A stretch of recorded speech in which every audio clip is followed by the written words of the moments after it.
In last two lectures, we covered about the reward and compensation. We talked about what is compensation. Then we talked about different types of compensation and rewards. And we went towards legally required and voluntary benefits.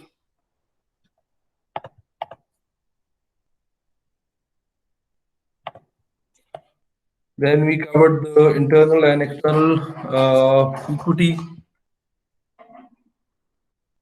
The equity line, this is what we'll be discussing in our Excel file today. And then we talked about factor to determine compensation. ये भी आज हम discuss करेंगे इसका analysis कैसे करते हैं. Then we talked about the red and green circle jobs. ये आपको मैं data दूंगा, आप इसमें से functions लगा के red and green circle jobs निकालेंगे. And then we talked about this salary and benefit surveys, जिसकी मैंने आपको एक assignment भी दी. एंड इस पे भी हम थोड़ा सा बात करेंगे कि कैसे सर्वेस करके मिनिमम मैक्सिमम लाइंस कैसे निकाली जाती हैं. Then we talked about this market line, and then we talked about the broadband versus narrow span जो हमारे होते हैं structures, salary structures, traditional structures, इनके बेनिफिट्स और इनके प्रॉब्लम्स, देन इनके बेनिफिट्स एंड इनके प्रॉब्लम्स. सर अभी ये स्लाइड्स अगर शेयर कर देते हैं. जी स्लाइड्स अभी शेयर कर देता हूँ. Thank you sir. And then we talked about the basic pay, one time bonus, क्या काम आ सकता है हमें. Then company policy related to bonus, and then we talked about piece rate system versus commission, variable pay versus fixed pay, and then we were discussing this thing, the objective setting and bonus or the increment that you will be getting. So objective setting का last time अगर किसी को नहीं समझ आया था तो वो मुझे बता दें.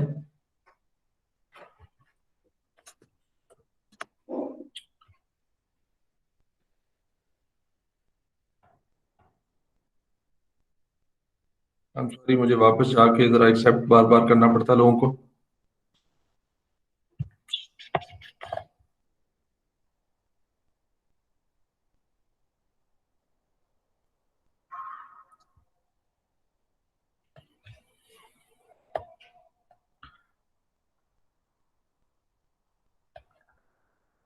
So in the beginning of the year, you set these objectives. कि आपने क्या करना है, and then उन objectives के points कितने हैं. So if you have, for example, 10 points, 200 leads, आपने एक कोई जॉब फेयर या कोई फेयर ऑर्गेनाइज करना है, एंड उसमें आपने 100 लीड्स कम से कम जनरेट करनी है. इसके 10 पॉइंट्स हैं. Then successfully integrate 3 new hired colleagues by the end of the year. इसके 10 points हैं. And then new corporate website launch, 4,000 clicks per day by the end of the year. ये आपके 25 points हैं. So इसकी base पे 45 points के आपको targets मिले. आपने कितना अचीव किया? पहला पॉइंट, आपको 100 लीड्स चाहिए थे, आपने 130 लीड्स कर लिए, विच मीन्स आपने 130% अचीव कर लिया.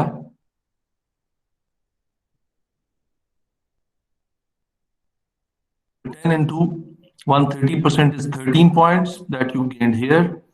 यहाँ आपने 90% अचीव किया ये गोल, you got 9 points, and then you achieved a little over than your required goals, और इसको point 105% के साथ मल्टीप्लाई किया है, 26 पॉइंट्स बने हैं। सो 13 प्लस 9 प्लस 26, आपने 48 पॉइंट एक्चुअली गेन कर लिए हैं। 45 पॉइंट रिक्वायर्ड थे, मैक्सिमम आपका जो बोनस था, आप 45 पॉइंट से ऊपर निकल गए हैं। सो 100% ऑफ द बोनस की बजाय आपको 107.2% ऑफ द बोनस मिलेगा, जो कि अगर 5 बोनस के हिसाब से देखा जाए तो दैट इज दिस परसेंटेज। तो इस तरीके से ऑब्जेक्टिव सेटिंग को आप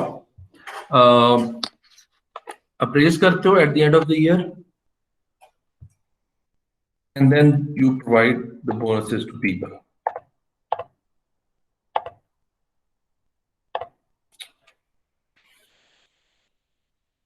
Then there are some other methods that you use in compensation. For example, profit sharing. Profit sharing, simply you tell your people कि जितना भी प्रॉफिट होगा उसका 5%, 10% will be shared among the employees.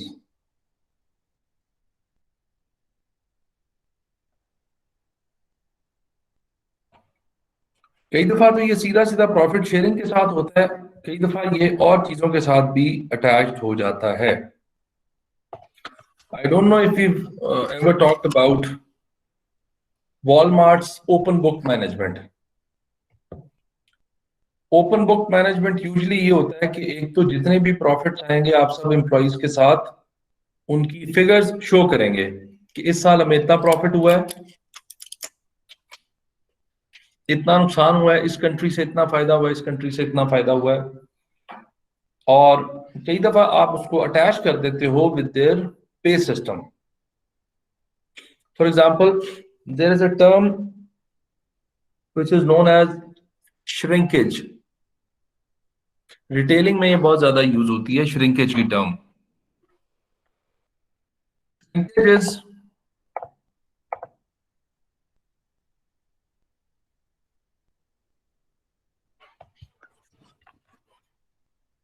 जब आप shelving कर रहे होते हो, स्टोर कर रहे होते हो चीजों को, लॉजिस्टिक्स को देख रहे होते हो, इनबाउंड आउटबाउंड लॉजिस्टिक्स को, तो आपसे काफी सारी चीजें उसमें जाया हो जाती हैं खुद से। मसलन आपके वर्कर्स जो हैं उन्होंने कोई एक बैग ऑफ शुगर जो है वो उनसे हो गया खराब, जिसकी वजह से वो आपको प्रॉब्लम होगी कि आपका श्रिंकेज आ गया, नुकसान हो गया। सो प्रॉफिट शेयरिंग जो उन्होंने अलाइन किया हुआ, उन्होंने ये कहा कि आपका जो नॉर्मली उनका जो श्रिंकेज था, श्रिंकेज मीन जो नुकसान होता है रिटेलिंग में, इनबाउंड आउटबाउंड या शेल्फिंग वगैरह में, दैट वाज अप टू 15%। 15% उनका नुकसान होता था जो उनके प्रॉफिट में से चीजें, जो पैसा ऑब्वियसली निकलता था। Then they came up with the plan. उन्होंने कहा कि 5% से अगर कम किसी स्टोर का श्रिंकेज हुआ, 5% से कम अगर किसी स्टोर का श्रिंकेज होता है, तो जितना पैसा श्रिंकेज की वजह से बचेगा कंपनी को, वो उस स्टोर के एम्प्लॉइज को मिलेगा। सो हुआ क्या कि people started taking care of this shrinkage, इसको बचाने लग गए, and some stores achieved shrinkage even less than 3%। जब ये श्रिंकेज लेस देन 3% हुआ, तो जो ऊपर का 2% था वो एम्प्लॉइज के साथ उनकी सैलरी में शेयर हो जाता था। तो इससे क्या हुआ कि इससे उनको फायदा ये हुआ वॉलमार्ट वालों को कि एक तो उन्होंने अपना श्रिंकेज डिक्रीज कर लिया, और दूसरा उन्होंने अपने एम्प्लॉइज को जो है वो कॉम्पनसेट भी कर दिया। तो इस तरीके से कई दफा आप डायरेक्टली प्रॉफिट शेयरिंग कर रहे होते हैं और कई दफा फिर आप इनडायरेक्टली प्रॉफिट शेयरिंग कर रहे होते हैं. Then two more important things in reward system: employee stock ownership and stock option. इनमें काफी ज्यादा डिफरेंस है, लेकिन हम यूजुअली इसको बस ऐसे ही समझ लेते हैं. ये ज्यादातर टॉप लेवल मैनेजमेंट के लिए की जाता है. ये कॉम्पनसेशन लोअर लेवल एम्प्लॉयज को यूजुअली नहीं मिलती, बट मिडिल लेवल तक ये अप्लाई होती है कि आप कंपनी के शेयर्स ऑफर करते हो टू योर एम्प्लॉयज. बट उसकी दो फॉर्म्स होती हैं. एक स्टॉक ओनरशिप की फॉर्म में होती है और एक जो है वो स्टॉक ऑप्शन की फॉर्म में होती है. It is actually to make you feel that you are the owner. और अगर आप कंपनी का फायदा करेंगे तो other than salary and other compensations आपका अपना फायदा भी हो रहा होगा, बिकॉज आपकी जो है इसमें शेयर प्राइस बढ़ रही होगी. सो इस तरीके से आप स्टॉक ऑप्शंस या स्टॉक ओनरशिप देते हैं. प्लीज इसमें डिफरेंस समझ लेना, बिकॉज अगर डिफरेंस आपको क्लियर हो जाता है तो उससे काफी फायदा हो जाएगा. Stock ownership. स्टॉक ओनरशिप आप लोगों को तब किस तरह देते हो? Giving employees stock ownership of the organisation और the right to acquire stock at a price below the market price. And employees must keep stocks for a specific period of time and then they can sell it.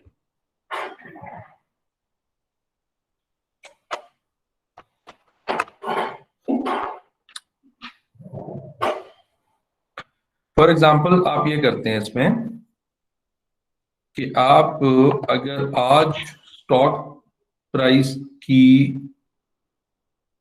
आपके stock की price अगर आज जो है that is let's say 12 rupees, तो आप अपने employ को कहते हैं कि आप उसको 10 रुपीज पे ऑफर कर रहे हैं. ये मैं स्टॉक ओनरशिप की बात कर रहा हूं. आज वो 10 रुपीज के हिसाब से आपसे स्टॉक खरीद लेगा और कुछ टाइम उसको रखने के बाद वो उनको सेल कर सकता है. तो 12 rupees is the normal price. 10 rupees पे आप उसको अभी ऑफर कर रहे हैं.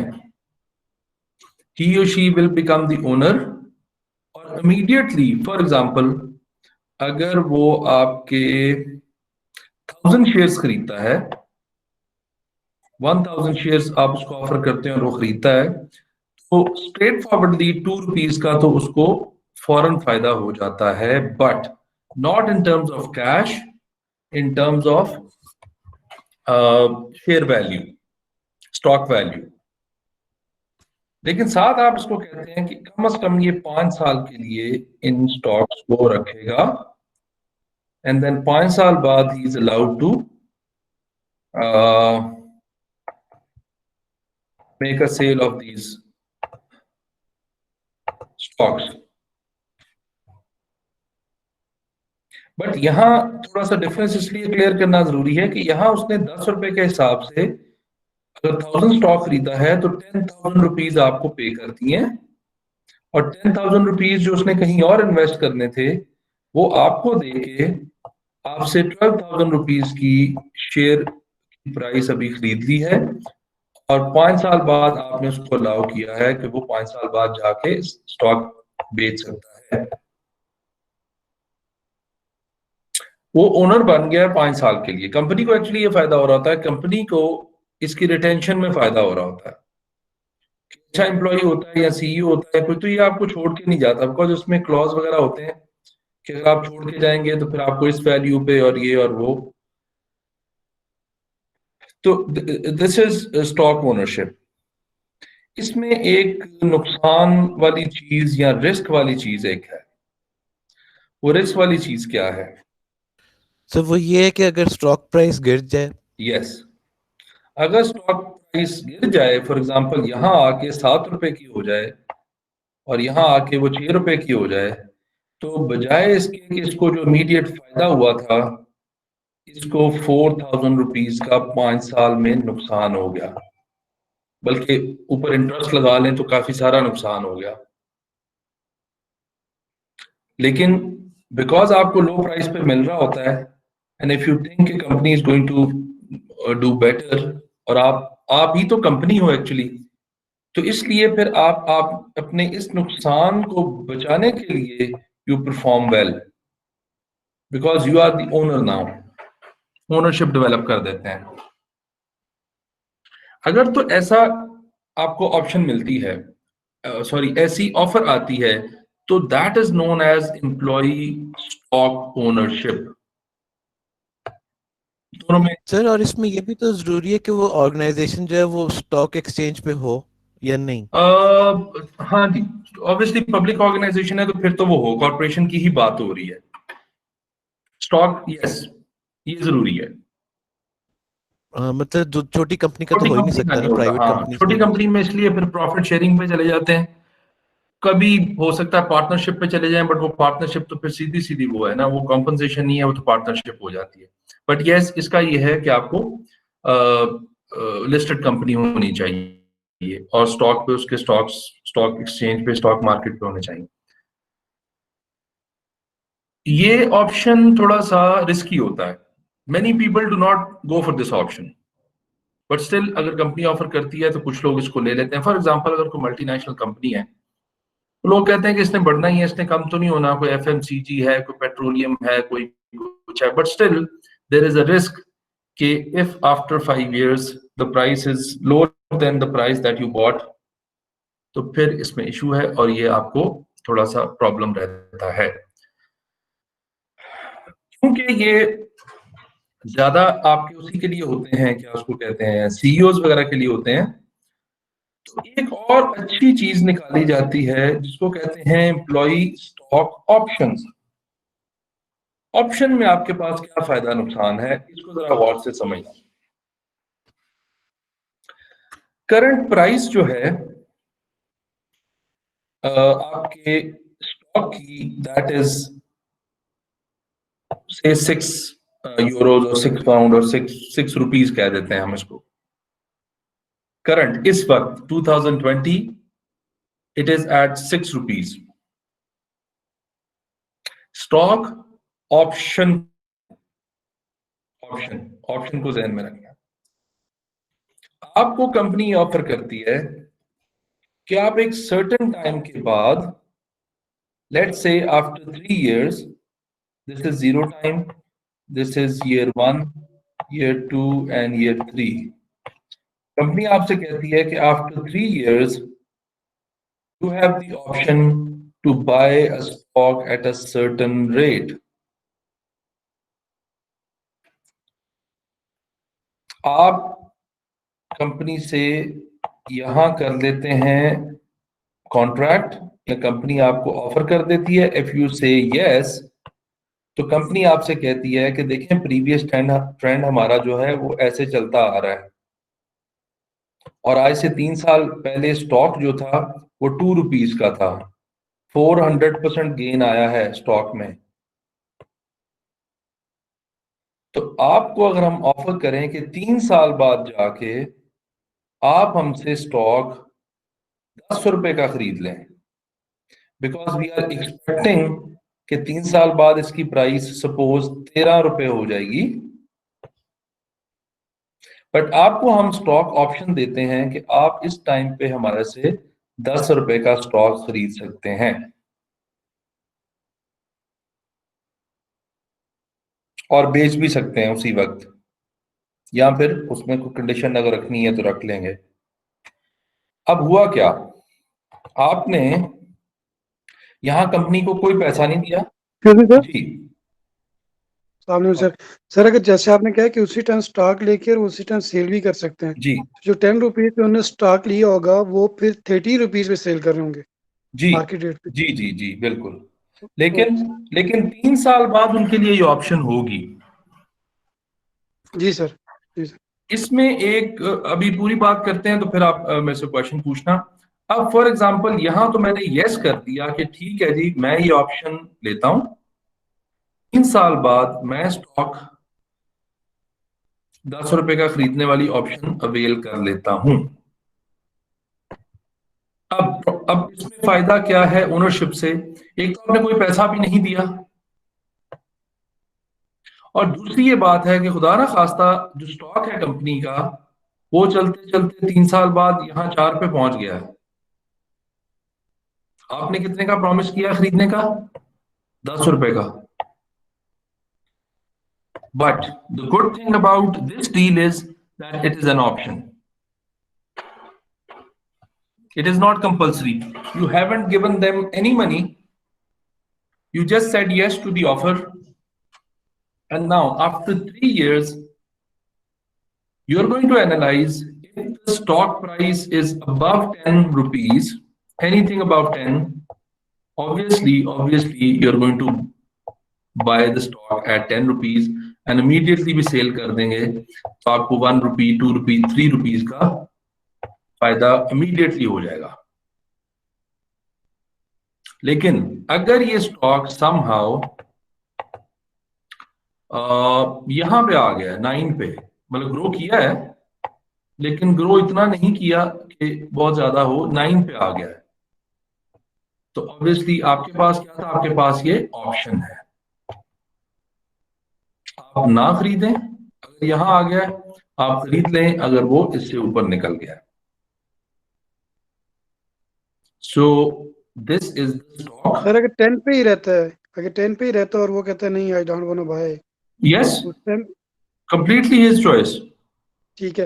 एंड एक वन मोर क्वेश्चन इज कि हम जो एम्प्लॉय स्टॉक ऑप्शंस है इसमें हम फ्यूचर की बाइंग कर रहे होते हैं, हम करंट रेट पे अभी Yes. अगर वो 6 पे चल रहा है, हम अभी इस सेंस में नहीं बाय कर सकते कि अभी मैं 6 के रेट पे मैं इतने स्टॉक्स परचेज कर लूं, वो तो after आप few वैसे भी year कर के सकते हो।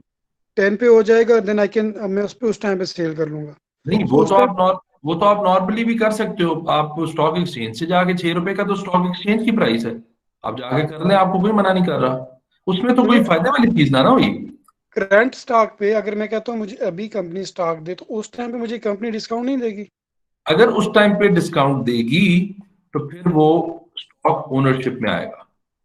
देती है, कर सकते हैं, बट ठीक है। उसी टाइम अगर मैंने उसको पैसे दे दिए और उसने मुझे स्टॉक दे दिए फॉर एग्जाम्पल 5 रुपए के, 5 रुपए के हिसाब से अगर ये मुझे उसने किया है और साथ उसने ये कहा कि 3 साल बाद जाके सेल कर सकते हो, इससे पहले सेल नहीं कर सकते, this is stock ownership. Right sir.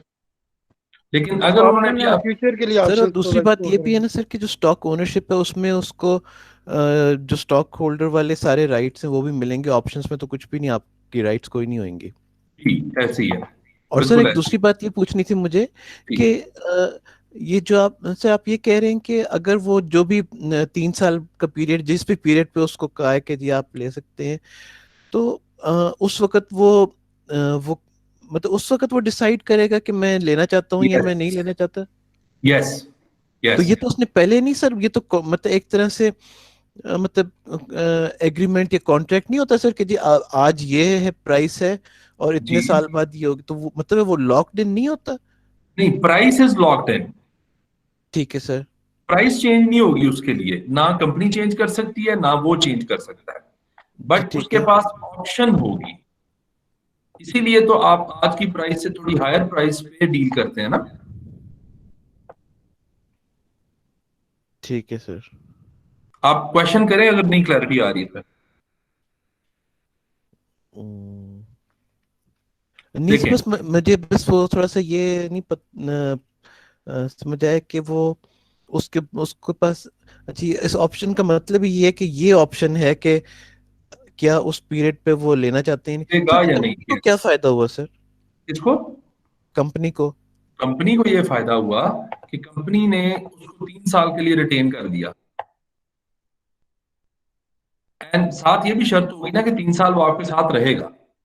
अगर वो कंपनी का एम्प्लॉय ही होगा तो जी, तब वो लेकिन कोई ट्रांजैक्शन तो ना हुई सर, मतलब there is no money changing hands ना। नो नो नो नो, बिल्कुल नहीं, कोई ट्रांजैक्शन नहीं। 3 साल के बाद ट्रांजैक्शन का सोचेंगे। सर अभी दिस कोई is good transaction- option for employees I think, बड़ी अच्छी ऑप्शन है, इस पे क्योंकि risk नहीं है ना।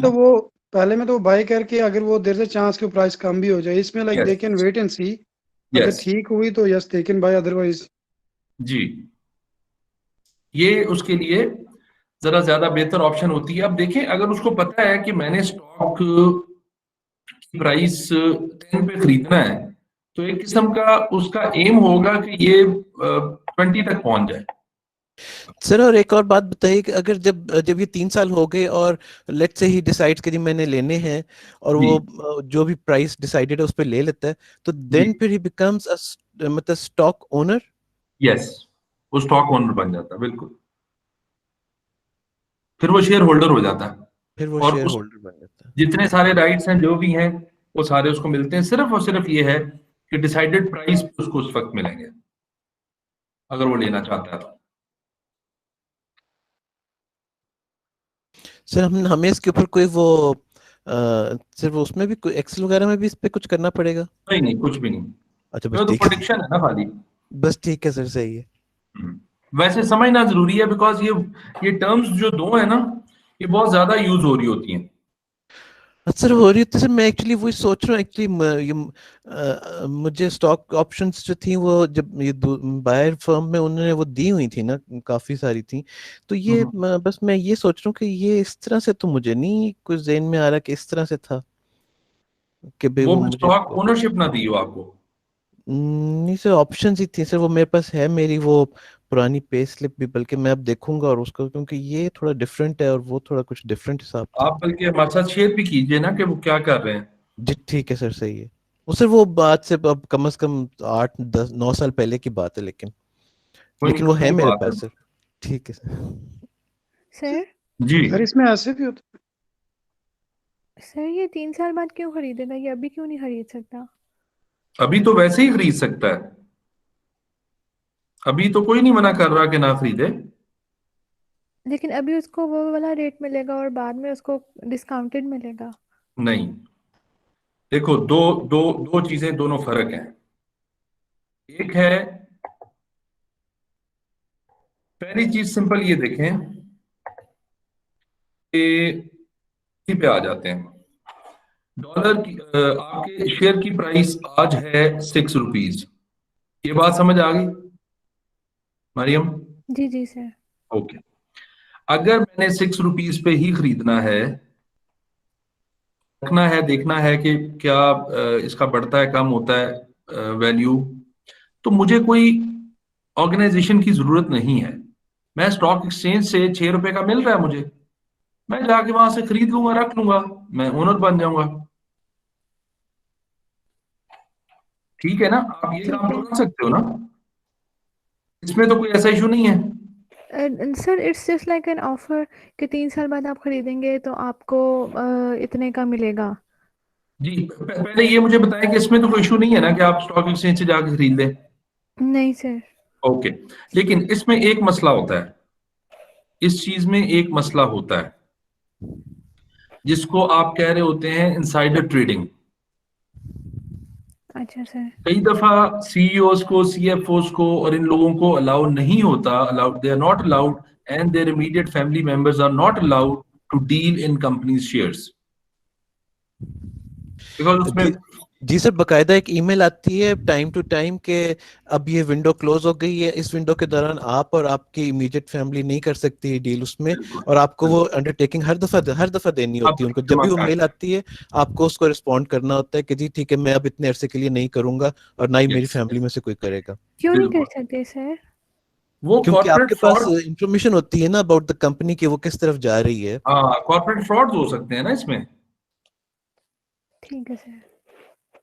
तो इसलिए ये खैर बहुत लंबी बात हो जाएगी, बट बहुत ज्यादा बड़ी बड़ी कंपनीज में बड़े बड़े लोगों को 25 ईयर्स जेल भी हुई है इस इन फ्रॉड्स की वजह से, कॉर्पोरेट फ्रॉड्स की वजह से। विंडो ड्रेसिंग वगैरह करके वो टेम्परेरी शेयर की वैल्यू कम करते हैं, खरीदते हैं, या अपने इमीडिएट फैमिली मेंबर्स को कहते हैं खरीद लें, फिर उन शेयर्स की प्राइसेस टेम्परेरीली विंडो ड्रेसिंग करके इंक्रीज कर देते हैं और फिर अपने सारे शेयर्स डंप कर देते हैं, कंपनी खत्म हो जाती है, वो अमीर हो जाते हैं। तो ये काफी फ्रॉड्स होते रहते हैं। सो एक तो ये ऑप्शन है आपके पास। दैट ऑप्शन ऑब्वियसली आप ले नहीं सकते या कोई इश्यूज हैं, but still as a simple person आप खरीद सकते हो उसमें। दूसरी ऑप्शन जो हमारे पास है ओनरशिप की, अब ये आपको कंपनी ऑफर करती है। कंपनी कैसे ऑफर करती है?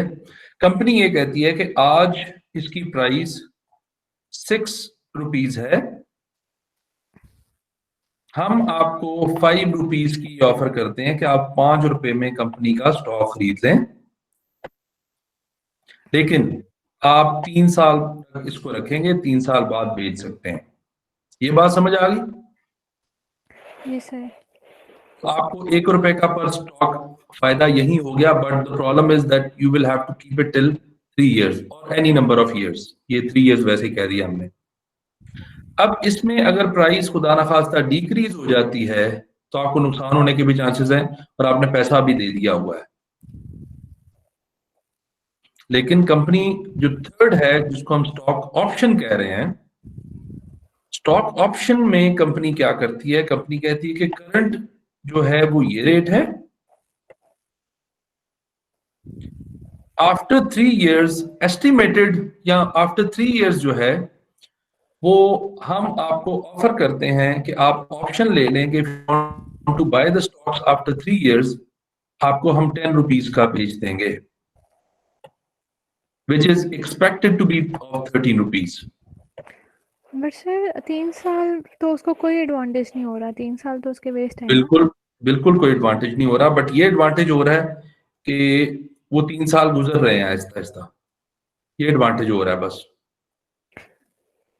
और दूसरा सर से उसको ऐसा कुछ सस्ता हो भी तो सकता मिले है ना। कि आफ्टर 3 इयर्स कंपनी अपना वो चेंज कर ले कि नहीं? अब नहीं हम नहीं नहीं, ऐसे नहीं, कॉन्ट्रैक्ट्स होते हैं, लीगली बाइंडिंग होता है, ऐसे चेंज नहीं कर सकते। ये पॉसिबिलिटी है कि उसकी स्टॉक प्राइस इतनी ना बढ़े कि आप ऑप्शन अवेल ना करना चाहें या ना कर सकें, बट अगर उसकी स्टॉक प्राइस बढ़ गई है काफी ज्यादा, फॉर एग्जांपल 12 रुपीज भी हो गई है, तो यहां जाके फौरन आपको 2 रुपीज पर स्टॉक फायदा हो जाएगा एकदम, और अभी तक आपने पैसा कोई इन्वेस्ट नहीं किया। बट कंपनी ये चाहती है कि ये 3 साल हमारे साथ बंदा रिटेन रहे और 3 साल ये कोशिश करे कि इसके स्टॉक की प्राइस बेहतर होती रहे। ठीक है सर। जी कोई और? आई थिंक मजर कुछ कहना चाह रहे थे। सर मैं ये कह रहा था कि इसका अगर 3 साल तक अगर आपका पैसा ब्लॉक्ड है लेकिन वो सस्ता भी तो मिला ना, ये एक बहुत बड़ा इंसेंटिव है सर, मार्केट रेट से उसको कंपनी कम दे रही है सर। मतलब कम ब्लॉक प्राइस। कुछ भी नहीं होता क्योंकि पैसे कोई ट्रांजैक्शन नहीं हो रही, ना ओनरशिप आप में दे रहे ब्लॉक हैं, हो ना रहा ले है, रहे। ऑप्शन सर में ब्लॉक नहीं हो रहा। अच्छा राइट सर, राइट सर। हाँ, ऑप्शन में तो आपके पास ऑप्शन है कि 3 साल बाद आप जाके डिसाइड करेंगे ये ओके राइट सर। खरीदना है कि नहीं खरीदना। सर ओनरशिप में यस पैसा ब्लॉक होता है, इमीडिएट फायदा होता है, लेकिन रिस्क ये है कि आपको 3 साल उसके साथ गुजारने हैं और 3 साल बाद खुदा ना खास्ता अगर रेट डिक्रीज होता है तो then you will have a problem.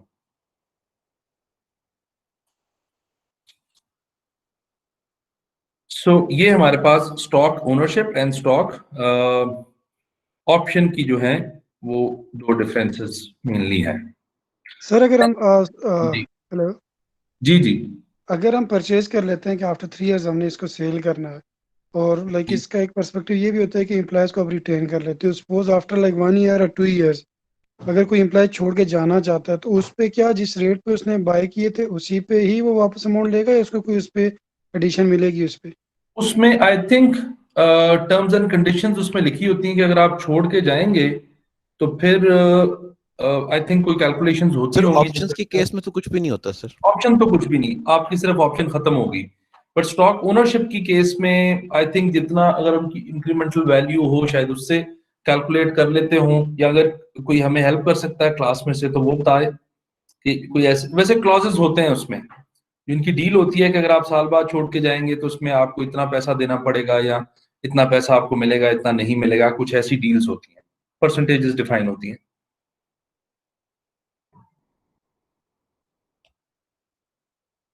ये भी होता है कि लॉसेस नहीं मिलेंगे, गेन्स में से इतना पैसा मिल जाएगा, कुछ ऐसी चीजें हो जाती हैं।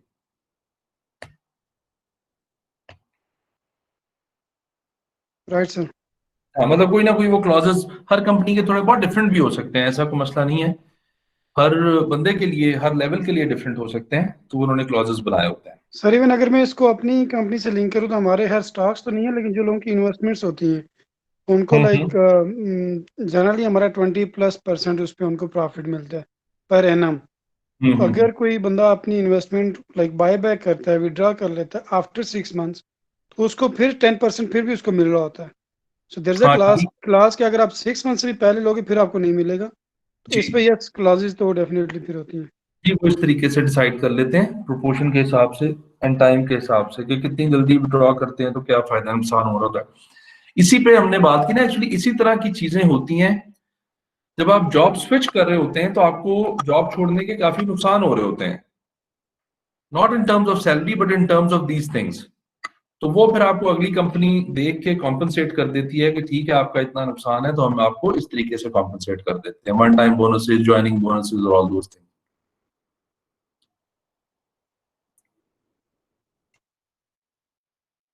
Then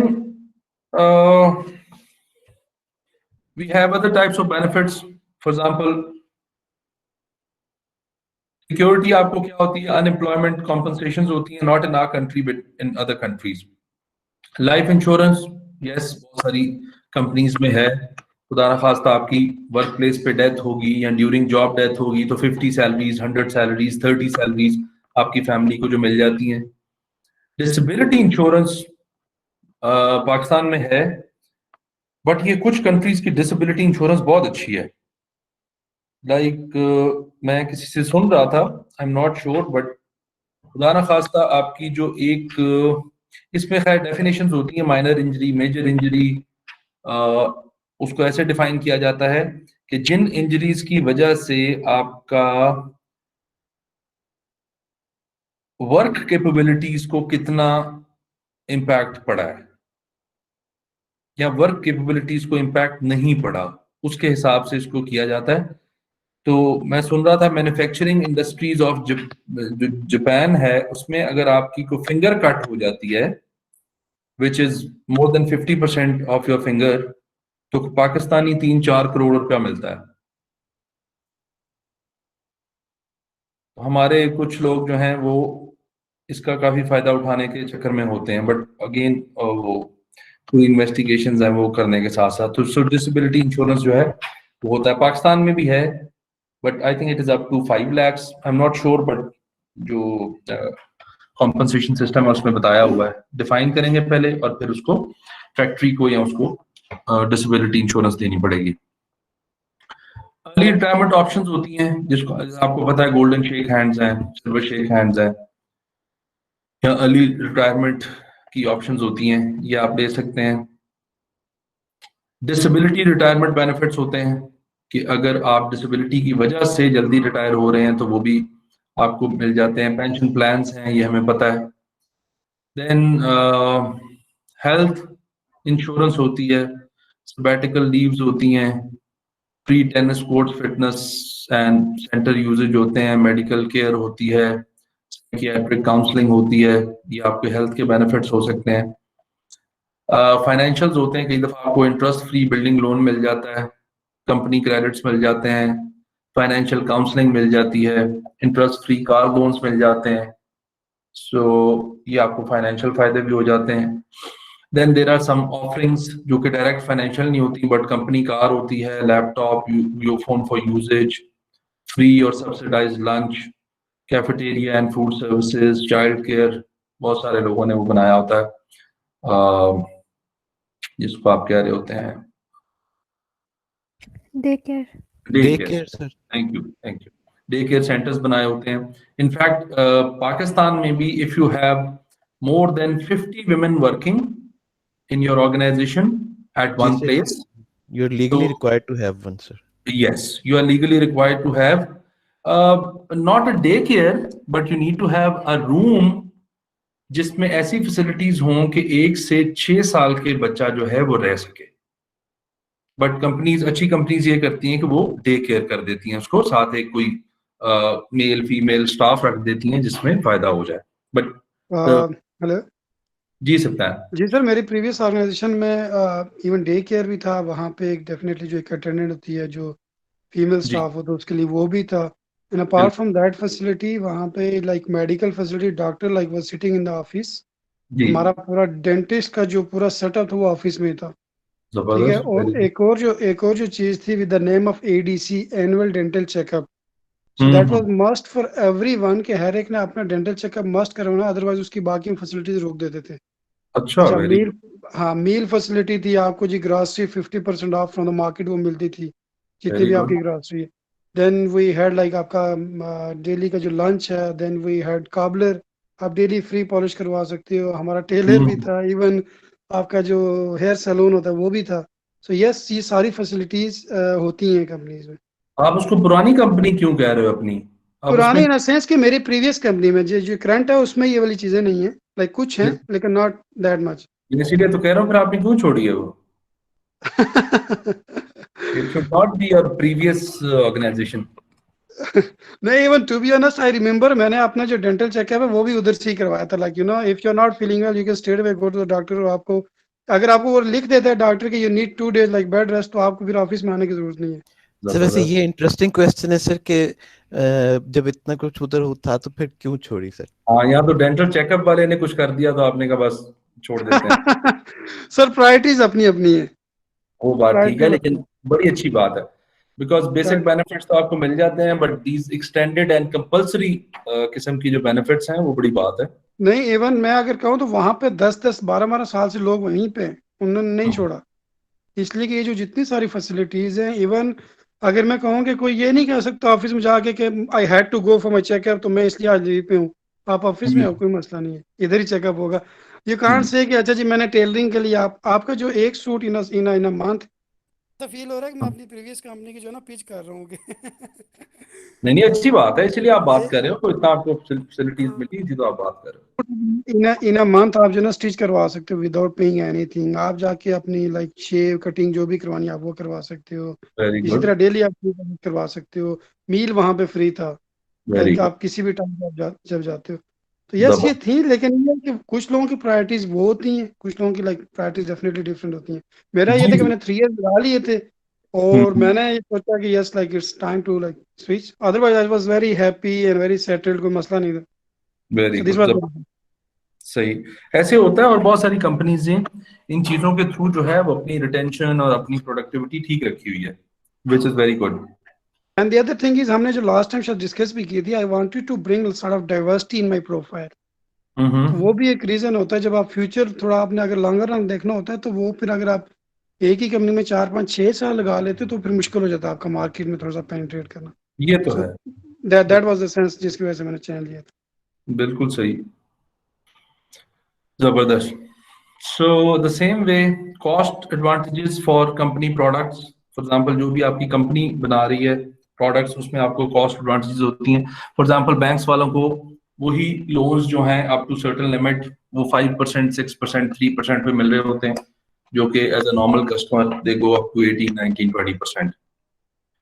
and then company competition can be one of the things, especially जो फार फ्लंग एरियाज में कंपनीज होती हैं, उनके सेटअप्स होते हैं, वो फिर आपको रेजिडेंस भी वहां देते हैं ताकि आपको आने जाने में। इनफैक्ट बहुत सारी जो ऑर्गेनाइजेशंस हैं उन्होंने कम्युनिटीज बनाई हुई हैं, ये पूरी पूरी कम्युनिटी बनाई है, और उसमें सारे ही लोग रह रहे होते हैं, and they give you very good culture. And ये सारी जितने भी बात की ये सारी डेफिनेटली होती हैं।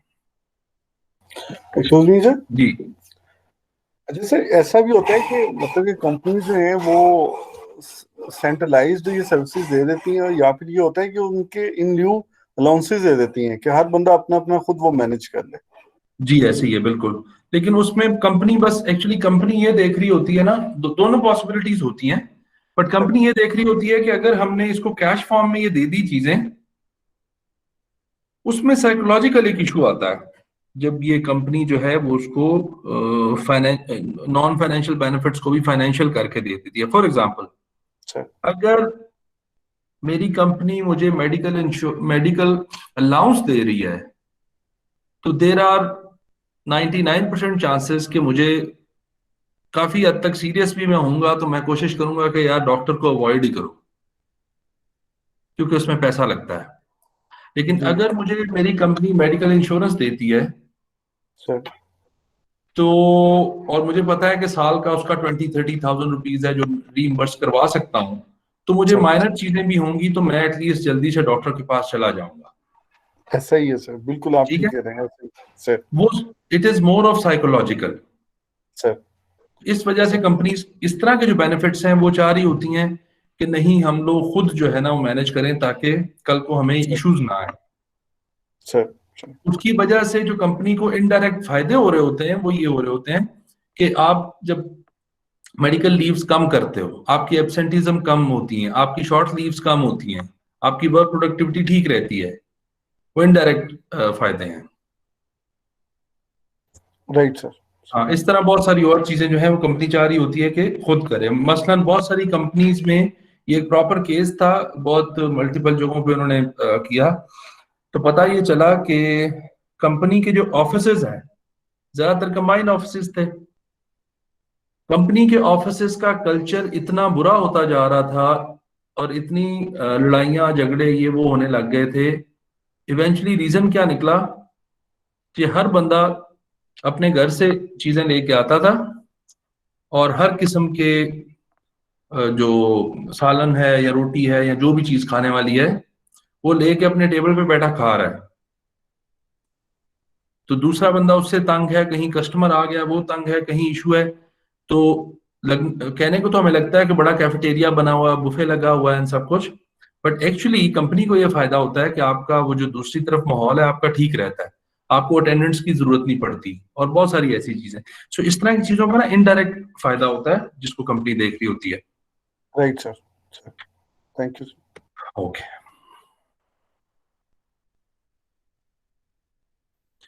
okay, some of the reasons why companies offer benefits. Benefits protect employees and their dependents from financial risks associated with the illness, disability, and unemployment. Most benefits are non-taxed. ये भी एक बहुत बड़ा फायदा होता है। जब आपकी सैलरी स्लिप बनती है तो बेसिक सैलरी या जो भी डायरेक्ट सैलरी आपकी होती है उस पर तो टैक्स लगता है, फॉर एग्जांपल 10%। लेकिन सपोज मेडिकल है या और किसी किस्म के बेनिफिट्स हैं जिन पे टैक्स नहीं लगता, तो ये आपके पास डायरेक्ट कैश चला जाता है और टैक्सेबल इनकम सिर्फ बेसिक वाली होती है, तो ये भी एक फायदा हो जाता है। जो लोग जॉब्स कर रहे हैं उनको ये सही आइडिया होगा टैक्स वाला सिस्टम के, अगर बोनसेस ना हो उसमें अलाउंसेस वगैरह तो टैक्स कितना ज्यादा हो जाए उनकी पे का। Then benefits may contribute to attracting, motivating and retaining human resources, जो भी हमने बात की। Some benefits add value to the employee without additional cost for the employer. As such, benefits might serve as substitute for financial compensations. आपको बहुत शुरू में याद होगा जो हमने पहले लेक्चर्स में बेनिफिट्स की डिस्कशन की थी कि पेंशन है, pension is not actually a burden on company. आपकी सैलरी में से ही कुछ हिस्सा कंपनी संभालती रहती है और इवेंचुअली आपको उसी का इंटरेस्ट और उसी से जो चीज आ रही होती है वो आपको मिल रहे होता है, बट इंडिविजुअली आप नहीं कर सकते, कंपनी कर सकती है।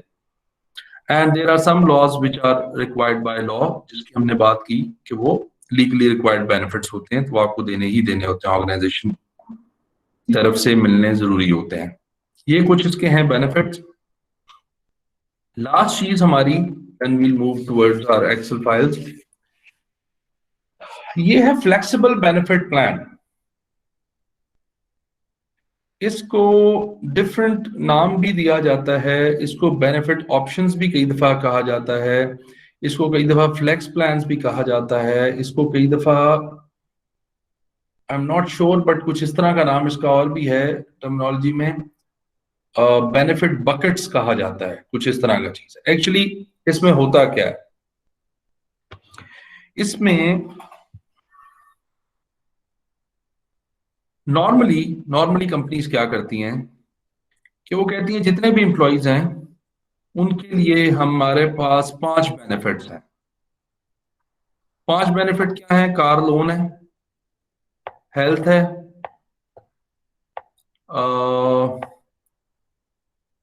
घर है, रेजिडेंस, पेंशन है एंड फोन है। ये 5 बेनिफिट्स हैं और ये सबके लिए हैं।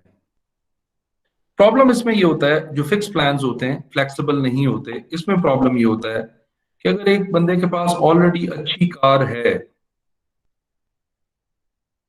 और वो ठीक उसको रखता है, उसको कोई ऐसा इशू नहीं है, तो आपकी कंपनी ज्वाइन करने से वो एक बेनिफिट एक किस्म का लूज कर जाएगा, बिकॉज आप ये बेनिफिट प्रोवाइड करते हैं लेकिन मेरे लिए ये बेनिफिट किसी काम का नहीं है। मेरे पास ऑलरेडी कार है, मेरे पास ऑलरेडी फोन है, सॉरी, मेरे पास ऑलरेडी फोन है। हाँ, प्रॉब्लम मुझे हेल्थ की है, मुझे रेजिडेंस की है, और ये 2 मेरी प्रॉब्लम्स हैं और ये 3 मेरी प्रॉब्लम्स नहीं है। These are the 3 benefits I do not require. एक और बंदा आता है, सपोज कर लें कि उसका, सॉरी पेंशन, हाँ पेंशन उसको चाहिए, पेंशन भी उसके लिए काम की है, ठीक है। एक दूसरा बंदा आता है, उसके पास रेजिडेंस है, उसको कोई इशू नहीं है, उसके पास फोन भी है, कोई इशू नहीं है, उसके लिए कार इंपॉर्टेंट है, उसके लिए हेल्थ इंपॉर्टेंट है, उसके लिए पेंशन इंपॉर्टेंट है, एंड पॉसिबिलिटीज ऐसी होती हैं। एक थर्ड बंदा आता है जिसके पास, जिसको इशू ये है कि उसके पास लेट से उसके फादर का हॉस्पिटल है अपना, हेल्थ का उसको कोई इशू नहीं है ऐसा, कार उसके पास है और बेहतर है जो कंपनी ऑफर कर रही है उससे, लेकिन उसके ये 3 इश्यूज हैं, या फोन तो उसका इशू नहीं होगा ऑब्वियसली, बट ये 2 इश्यूज हैं। इन सारे केसेस में हर एक एम्प्लॉय को चंद बेनिफिट्स रिक्वायर्ड हैं, चंद बेनिफिट्स उसके लिए ज्यादा अट्रैक्टिव नहीं है। For example, if you are already using a very latest laptop और कंपनी आपको कहती है कि आपको ये लैपटॉप मिलेगा जो कि आपके लैपटॉप से 1 जनरेशन कम है, तो आपके लिए वो बेनिफिट नहीं होगा बल्कि आपके लिए मसला बन जाएगा। And most of the people when they get these kind of benefits, तो उनकी वो चीजें पड़ी रहती हैं या घर में ला किसी बच्चे को दे देते हैं, वो भी नहीं यूज करते हैं सारा। तो बेनिफिट एक्चुअली कंपनी दे रही होती है लेकिन उसका फायदा कोई नहीं हो रहा होता, the benefit is not beneficial. तो कंपनीज क्या करती हैं, कंपनीज फ्लेक्स प्लान्स बना देती हैं, कंपनीज फ्लेक्स प्लान्स बना देती हैं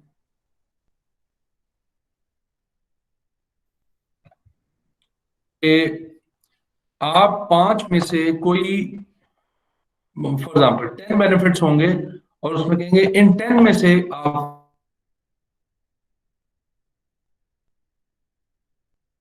में से पिक एंड चूज कर, या फिर वो कह देती हैं कि ये 3 तो सबके लिए कंपलसरी हैं, 7 में से आप 2 मजीद चूज कर लें। या वो डिफरेंट बकेट्स बनाई होती हैं कि ये 2-3 बेनिफिट अगर आपने अवेल करने हैं तो फिर ये नहीं कर सकते, और अगर ये करने हैं तो फिर ये नहीं कर सकते। ये 3 बकेट्स हैं, इसमें देख लें कि कौन सा बेनिफिट आपको चाहिए और किस तरीके से आपने अवेल करना है। सो ये एक्चुअली फ्लेक्स प्लान जो है, फ्लेक्सिबल बेनिफिट प्लान होते हैं। A plan that allows employees to select the benefit they prefer from group of benefits established by the employer. So group of benefits होते हैं, उसमें से you choose a few plans, not all of them. Then reasons for using flex plans अभी हमने discuss कर लिए, but फिर देख लेते हैं। Perceived value of benefits depend on employees' age, family status, and maybe residence और बाकी सारे फैक्टर्स इसमें आ जाते होंगे। By tailoring the right benefit package, employees gain maximum value without additional cost on the employer side, and then flex plan increases employees awareness of the cost and the value of the benefits offered. ये आपको फायदे हो जाते हैं company को। But at the same time इसकी जो problems हैं कंपनी के लिए, that is inappropriate benefit package choices.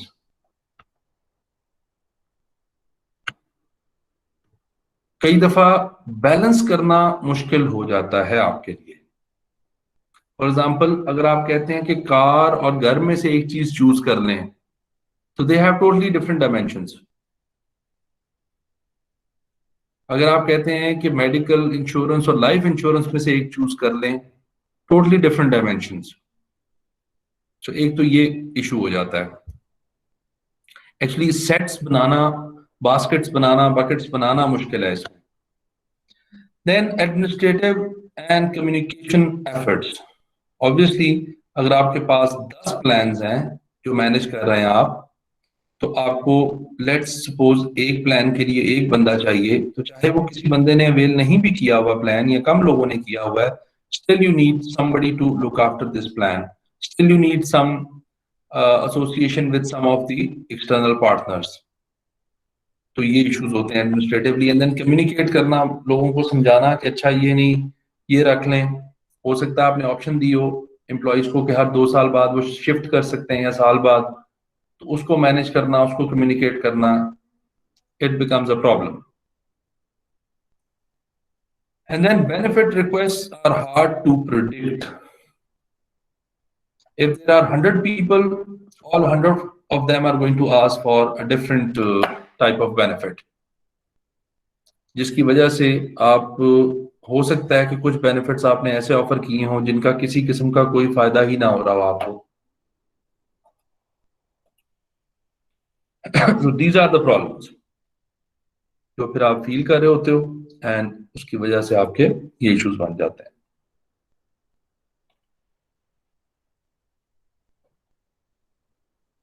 जी, यहां तक किसी का कोई क्वेश्चन?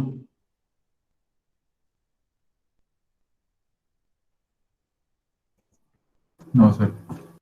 ओके,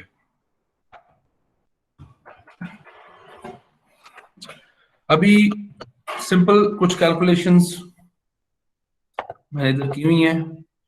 ये मैं अभी थोड़ा सा करवाने के बाद आपको शीट भिजवाता हूं, and then you will be performing a few things.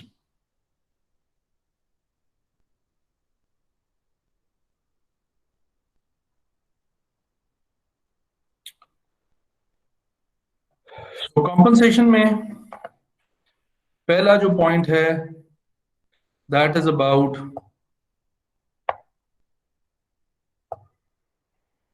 Our salary survey. Simple है, आपने इस पे असाइनमेंट भी करनी है। इसको देख के आप कर सकते हो, but it has to be different. आपके पास यहाँ कुछ जॉब्स हैं। लेट्स से आपके पास जॉब्स की जो कैटेगरी है, that is top level, middle level, lower management, non managerial employ, skilled workers and assembly line workers. इस तरफ आपके पास सर्वेज हैं जो आप कंडक्ट कर रहे हो। ये डिफरेंट कंपनीज है 1 to 12 से आपने एक्चुअली डेटा कलेक्ट किया, वो अपने लोगों को कितनी कितनी सैलरीज दे रहे हैं। सो कंपनी 1 to कंपनी 12 ये सैलरीज मिल रही हैं टॉप मैनेजमेंट को,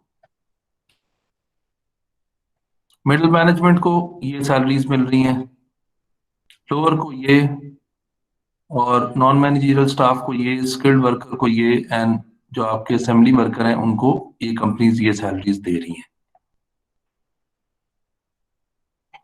ये बात समझ आ गई सबको? जी सर।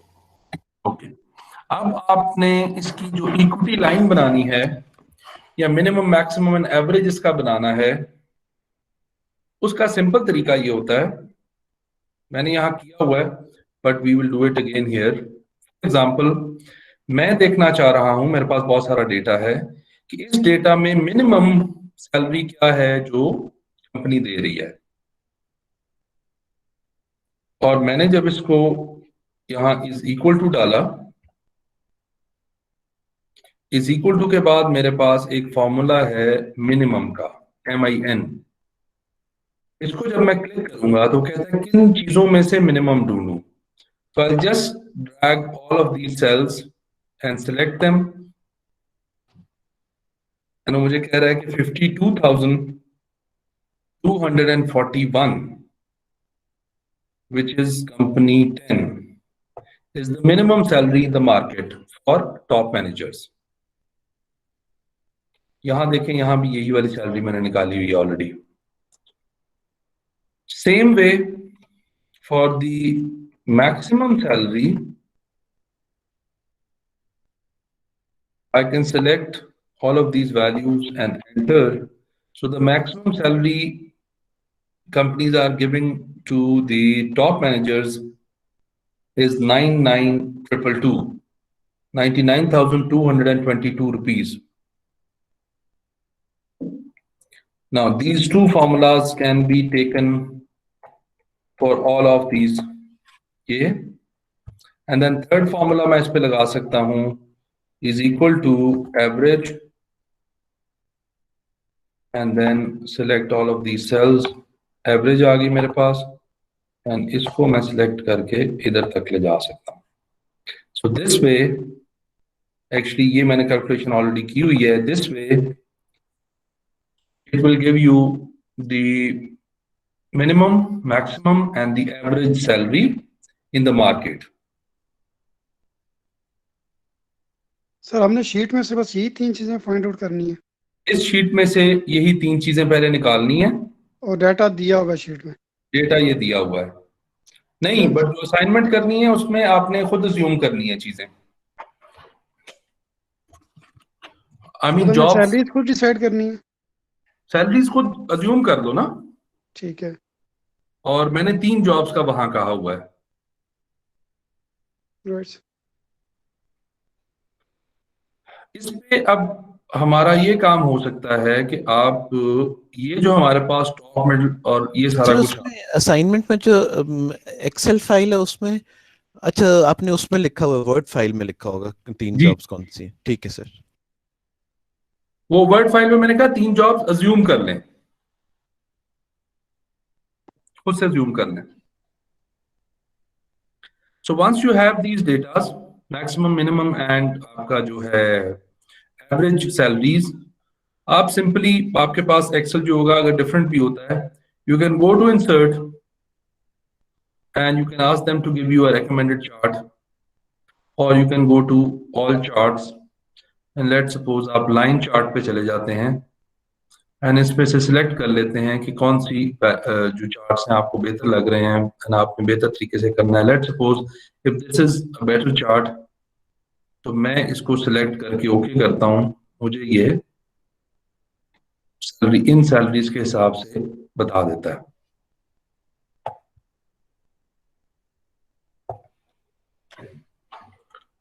ऑब्वियसली मैंने जरा इस तरीके से कर दिया है, थोड़ा सा रंग शंग ज्यादा भर दिए हैं।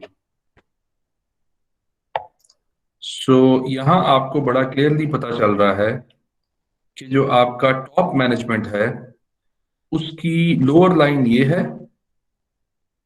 अपर लाइन ये है।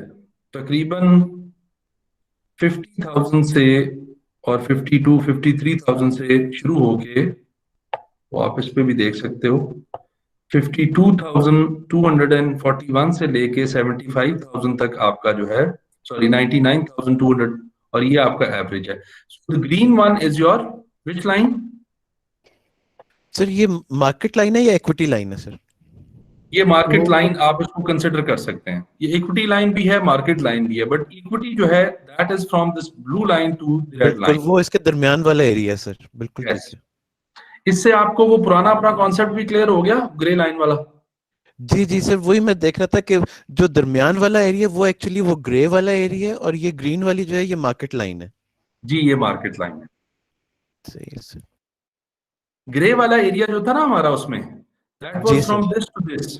एग्जैक्टली सर, बिल्कुल। हाँ जी। और ये इस तरह ग्रे एरिया चलता जा रहा है, बिल्कुल ऐसे ही सर। इसमें मुझे बताएं कि अगर कोई जॉब इधर होगी, इस जगह पे जहां कर्सर है, खैर नहीं, ये पॉइंट वाला मसला नहीं है, this is just equity line, जी सर। इसमें पॉइंट वाला इशू नहीं है. So this is how you can create your minimum maximum lines, and when you are going to decide कि किस बंदे को कितने पैसे देने हैं, तो यू हैव दीज ऑप्शंस.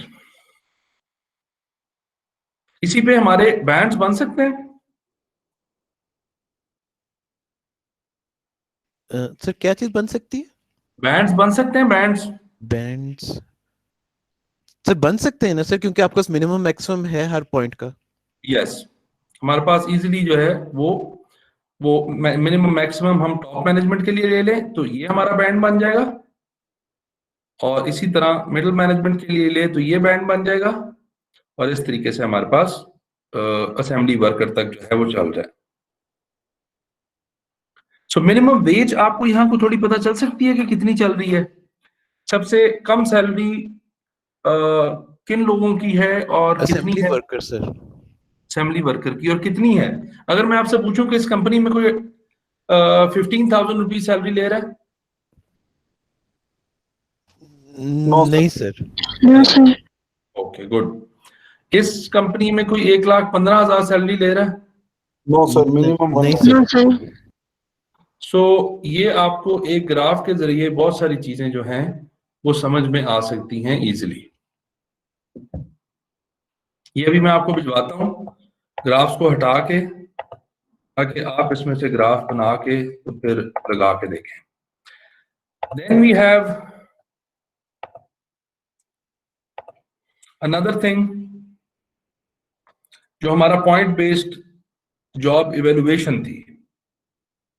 इससे पहले कि हम इसको पढ़े, हमारी एक पॉइंट की वैल्यू 2500 रुपीज है. ये अगर नहीं भी समझ आई तो इसको भी हम डिस्कस कर लेंगे कि ये पॉइंट की वैल्यू का मतलब क्या है. बट यहां हमने इसको ये देखना है कि जब हम किसी भी जॉब को इवेलुएट कर रहे होते हैं और किस जॉब को कितने पैसे देने हैं, तो कैसे डिसाइड करते हैं. तो हमने कहा कुछ पर्सनल फैक्टर्स हैं, या आप इसको जॉब स्पेसिफिकेशन फैक्टर्स कह दो, ये वाले, एंड कुछ जॉब फैक्टर्स हैं जो जॉब से रिलेटेड है. फॉर एग्जाम्पल लेवल 1 के लिए अगर आपको, and level 1 here is the lowest level and level 6 is the highest level. आप कहते हो इयर्स ऑफ एक्सपीरियंस 5 पॉइंट्स आपके लोअर लेवल की, लेवल 1 की जॉब के लिए चाहिए होते हैं, 4 इसके लिए चाहिए होते हैं, 5, 6 एंड देन टोटल आपकी 51 पॉइंट की जॉब है. ये बात समझ आई किसी को, ये वाली?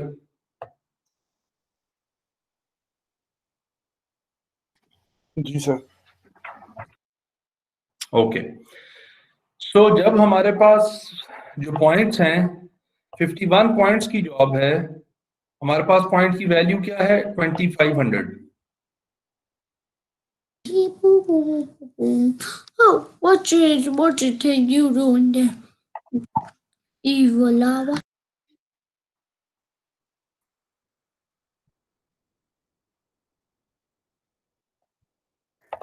सर So- 5 पॉइंट पे number of years of experience कितना है?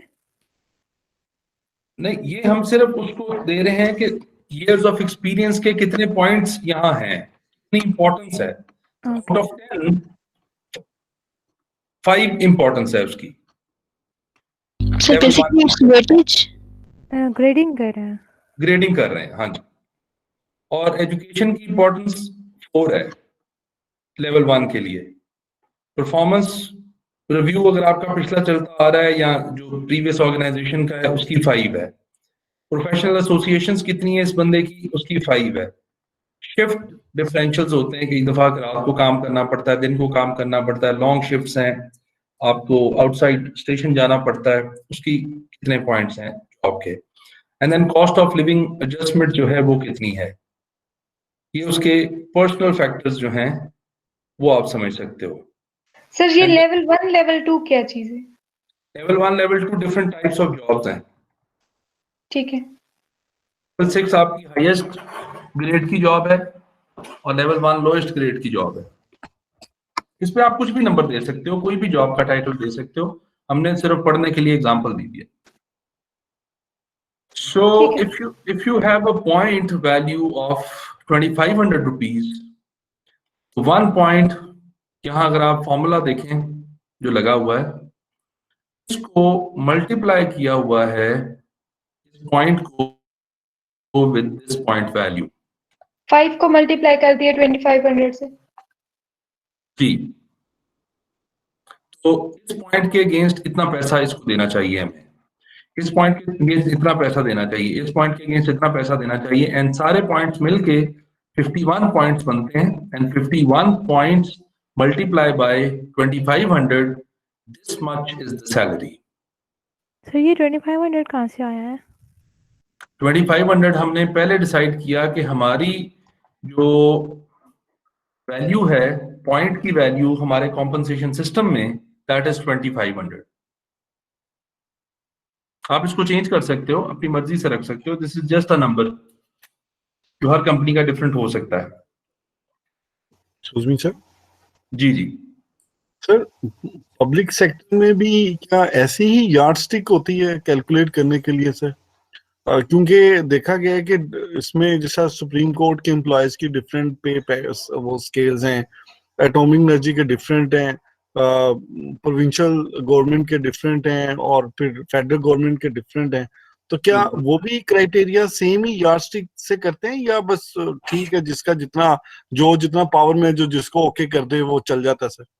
नहीं, एक जो आपका एक डिपार्टमेंट है ना, या एक ऑर्गेनाइजेशन है, फॉर एग्जांपल जुडिशरी है, तो जुडिशरी का ये सिस्टम तो मोर और लेस यही होगा कि फैक्टर्स की बेस पे चलता होगा, ये सिस्टम यही होगा, बट फर्क होगा यहाँ अगर जॉब इवेल्युएशंस वो लोग करते हैं, या जहां भी प्रॉब्लम आती है, या जहां भी डिफरेंशिएशन आती है। फॉर एग्जांपल अगर आप इन वैल्यूज को जरा गौर से देखते हो, और ये वैल्यूज हैं लेट्स से XYZ ऑर्गेनाइजेशन की, और इसी पे अगर मैं इसको पॉइंट वैल्यू को चेंज करता हूं, की सारी चीजें चेंज हो जाती हैं। जी सर, ऐसा ही है। इसी पे मैं अगर इसको 3000 कर देता हूं, तो पॉजिटिवली मजीद चेंज हो जाती है सर।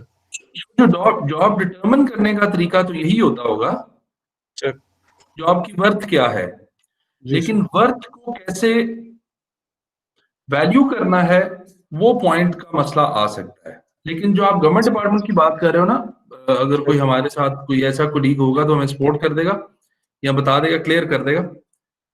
गवर्नमेंट डिपार्टमेंट्स में एक्चुअली जो हर साल के बजट्स और अलाउंसेस और वो चीजें अनाउंस होती है ना, उससे बड़ा फर्क पड़ता है। एक डिपार्टमेंट ने अनाउंस कर दी है, दूसरे ने कह दिया जी इस डिपार्टमेंट के लिए नहीं है जी, उससे बहुत ज्यादा डिफरेंस आ जाता है। एक ही ग्रेड का 17 ग्रेड का ही बंदा फॉर एग्जाम्पल पुलिस में होगा तो उसकी डिफरेंट सैलरी होगी, और ISI में होगा तो डिफरेंट सैलरी होगी, हो सकता है वो एजुकेशन में हो तो उसकी डिफरेंट सैलरी हो।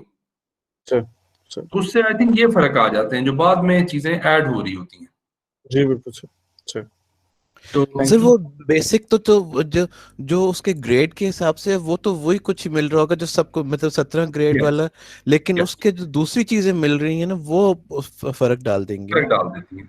यानी कि सर जो बेसिक पे है वो सब लेवल पे हर डिपार्टमेंट की सेम है, बाकी जो अलाउंसेस होते हैं वो वेरी करते हैं डिपार्टमेंट टू डिपार्टमेंट और उसकी जॉब उसके हिसाब से।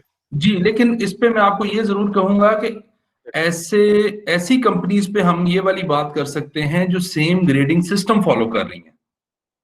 Right sir. मसलन 22 ग्रेड, 21 ग्रेड, 20 ग्रेड, 17, 18 ये ग्रेडिंग सिस्टम जो कर रहे हैं, जिसको आप कहते हैं BPS सिस्टम कह देते हैं, जी वो ठीक है, उसके लिए वही होगा। बट ये भी प्रॉब्लम है कि organ to organ grading system भी फर्क है। जी बिल्कुल सर। होंगे गवर्नमेंट के ही वो डिपार्टमेंट्स, गवर्नमेंट की ऑर्गन होगी, लेकिन उसका ग्रेडिंग सिस्टम फर्क होगा। तो मेरा भी यही पॉइंट था कि बेसिकली ये कैसे यार्डस्टिक की क्या होती है। ठीक है सर, थैंक यू। इस तरीके से आप जो है वो डिटरमिन कर लेते हैं कि किसकी कितनी सैलरी आपने उसको ऑर्गेनाइजेशन में देनी है, कितने पॉइंट्स की जॉब है और कितनी सैलरी आपने उसको देनी है। ना इसी सर बेस इस पे टेबल में तो बस मल्टीप्लिकेशन ही है सर। इस टेबल में मल्टीप्लिकेशन है, जॉब इवैल्यूएशन हुई हुई है बस, बस हाँ जी। इसमें सिर्फ जॉब इवैल्यूएशन हुई हुई है। एंड देन ये तो खैर मैं अभी आपसे काम करवाता हूं। हम एक और शीट पे चलते हैं। ये जब हमारे पास for example score versus value आ गई, कितना स्कोर है किस जॉब का और कितनी उसको हम पे दे रहे हैं, यहीं से हमने डेटा लिया है। यही डेटा हमने लिया है कि लेवल 1, लेवल 2, लेवल 3, लेवल 4, 5, 6 की जॉब्स की क्या वैल्यू है और कितना इनका सैलरी है। ये जो ग्रीन वाला डेटा है इसी को हमने वहां कॉपी किया है, और इसको कॉपी करने के बाद हमने इसी का एक्चुअली ये ग्राफ बना लिया।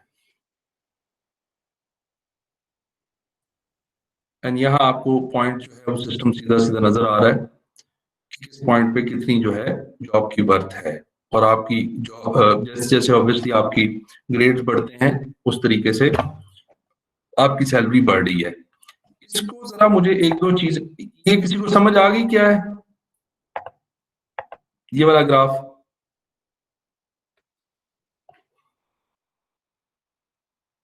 जी सर। इसमें मुझे एक आंसर तो करें जरा। अगर ये जो लाइन है it is something like this, तो उसका क्या मतलब है?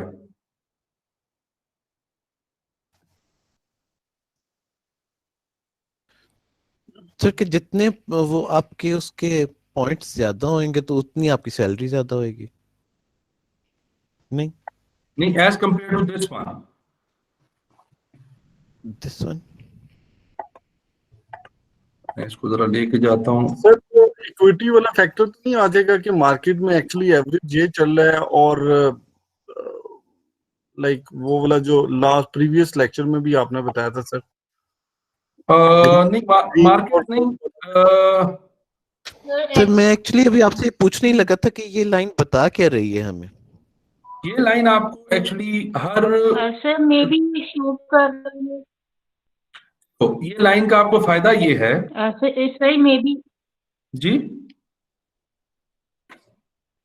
मे बी ये शो कर रही है कि अगर अभी अगर करंट लाइन से कंपैरिजन करें तो वो उनकी पे की जो ब्रैकेट है वो लाई उसमें कर रही है कि उसमें लाई करेगी, पर अगर नीचे से शुरू होगी तो वो फिर 5,000 to 20,000 तक लाई करेगी उनकी ब्रैकेट पे की, मे बी ऐसे हो। अच्छा, पहले एक और चीज जरा सर समझिए। ये शो नहीं करती कि आपका every next level of your job grade आपका जो है ना पे स्केल भी इंक्रीज हो रहा होता है, क्या ये नहीं शो कर रही? ये भी जैसे शो आपका कर रही जॉब है, ग्रेड ये भी शो कर रही है। एक चीज जरा मुझे थोड़ी सी इधर देख के बताएं, इस लाइन को, इसी को मैं एक्सटेंड कर रहा हूं। ये लाइन एक्चुअली आपको हेल्प करती है, आप जरा इसको देखें, ये लाइन एक्चुअली आपको हेल्प करती है डिटरमिन करने में। देखें हमारे पास जो वैल्यू है वो 50 पॉइंट की जॉब की वैल्यू है, then we have a value of 67, may be something 70 something, और ये कुछ 82 की वैल्यू है, और फिर उसके बाद हमारे पास ये 80 समथिंग की वैल्यू है, and then we have a value somewhere here. ये तो हमारे पास वैल्यूज हैं जो सीधी स्ट्रेट लाइन बता रही हैं कि क्या है। लेट्स सपोज, व्हाट इफ, आप मुझे आंसर करेंगे, what if we have a job which is of 60 points, total 60 points, and हम उसको इंटरनल इक्विटी को मेंटेन करते हुए उसको कितनी सैलरी दें तो ठीक चीज है? Sir 150 sir. ओके गुड, ये मेन इसका मकसद है। और इसके ऊपर सर वो रेड सर्कल हो जाएंगे और नीचे ग्रीन सर्कल। Yes, okay. आपके पास हर एक तो आपने पॉइंट को मल्टीप्लाई किया, देखा क्या है, क्या हिसाब किताब है। ये लाइन आपको सीधा सीधा एनालिसिस बता देती है कि कितने पॉइंट्स की जॉब है टोटल और कितना आप उससे एम्प्लॉय को पे कर सकते हैं। सेम इस पे मुझे बताएं कि अगर 100 पॉइंट्स की जॉब है तो फिर क्या है? तो 250,000 सर। 250,000 250 था। बिल्कुल। एंड अगर 40 का है तो सीधा सीधा वो हमें बता रही है, लेट्स से कि हमें बता रही है कि आप So this line basically represent the average salary of each role. जी Okay. Average salary according to ये द, है ना कि सैलरी ब्रैकेट बता रही है कि ब्रैकेट कहाँ तक है। हाँ जी, जो आपकी, Excuse me, sir? जी जी जो सर हमने डाटा लाइक इसके अंदर ग्राफ के अंदर पुट इन किया है और जो अवेलेबल था, जी अब लेट्स सपोज 20 के लिए 40 के लिए डाटा नहीं था, तो जी इसका ट्रेंड देखते हुए कि ये डायरेक्टली प्रोपोर्शनल है, तो हम बिल्कुल इसको स्ट्रेट नीचे तक ला सकते हैं टिल 0, और उस ला के हम देख सकते हैं कि अच्छा अगर 20 पॉइंट्स की होगी तो इतने बनेंगे। जी लाइक ये बिल्कुल हम इसमें रिलायबिलिटी है इस चीज की सर? बिल्कुल रिलायबिलिटी है, किसी हद तक रिलायबिलिटी है, बट ये तो हमने सीधी सीधी बनाई है ना। इसीलिए मैंने आपसे जो पहला इसके अलावा क्वेश्चन पूछा था ना, वो ये पूछा था कि what if the line is like this, ये क्या शो कर रही किधर है? आप कर रहे हैं सर? हमें नहीं नजर आ रहा सर, ये लाइक दिस जब आप कह रहे हैं तो किधर कह रहे हैं सर? इसे नजर नहीं आ रहा। लाइन चेंज कर रहे हैं, कोई न्यू लाइन बनाई है आपने? मैंने न्यू लाइन जो आप बनाई है, राइटिंग कर रहे हैं लेकिन वो शो नहीं हो रही सर कहाँ बना रहे हैं सर आप? सर, आपकी राइटिंग हमारे शो पास नहीं हो रही। पुरानी लाइन शो हो रही है जिसपे एक ही लाइन बनी है। अच्छा अब, वो पहले भी आप कह रहे थे सर, तो मुझे नजर, मैं सोच रहा था कि आप कहीं और काम कर रहे हैं। हाँ नहीं नहीं, मैं तो इसी के ऊपर कर रहा था काम, बट उस पे नजर क्यों नहीं आ रहा? एक सेकंड में इवन आई वाज थिंकिंग कि शायद मेरे इंटरनेट में मसला है। नहीं नहीं नहीं, तो बता दिया करो ना, मैं तो नहीं, आई आपको थॉट शायद मेरा बिल्कुल, प्रॉब्लम है। मैं भी सोच रही थी कि मेरा इंटरनेट स्लो है, मे भी इस वजह से शो ना हो रहा। बस देख लो आप सारे सर कितने आप स्लो। ये देखें सर, कंसेप्ट सर कितना आप कितना क्लियर है काम कर चुके हैं सर, हमने तो देखा ही नहीं। और सर देखें फिर भी जवाब दे रहे थे आपको। जबरदस्त है ये, असल में वेवलेंथ सेट हो गई हुई है ना हमारी। अच्छा, मैं एक्चुअली ये ड्रॉ कर रहा था लाइनें, पहले मैंने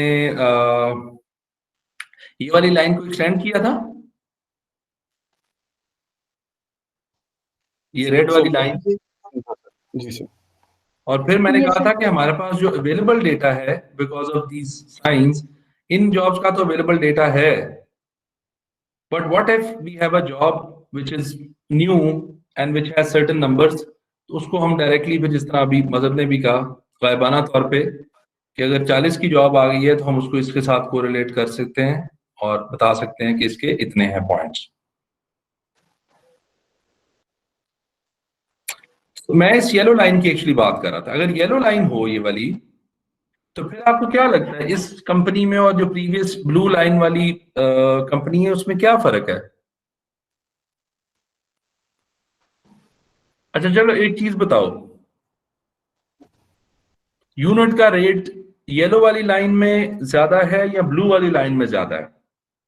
सर येलो वाली में ज्यादा है सर। Okay good. ब्लू वाले में से। किसको ये बात नहीं समझ आई थी?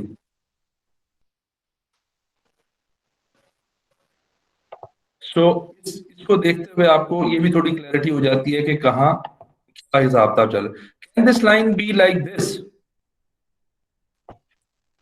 No sir.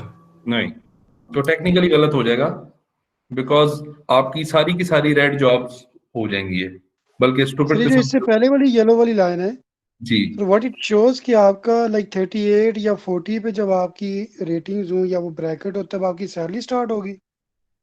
हाँ जी, ये भी शो कर रहा है। और दूसरा वो ये भी शो कर रहा है कि अगर आप 98 पे होंगे तो उसके बाद वाले लोग उनकी सैलरीज का क्या होगा। उनकी 98 के बाद वाली हाँ जी, लाइक ये तो फिर यहाँ ऊपर ही पे लाइक जाती, येलो का जहाँ पे एंड हो, हाँ यस, 100 कर लें। ऊपर ही जाती जाएगी इसी हिसाब से। ओके सर ये एक दफा रिपीट कर देते हैं। एक्चुअली उनका कहने का ये मकसद था, सप्लान का ये मकसद था कि इसका मतलब है कि जिसकी जॉब के लेट्स से 30 पॉइंट्स हैं, 30 पॉइंट्स पे उसको सैलरी कोई नहीं मिल रही। यस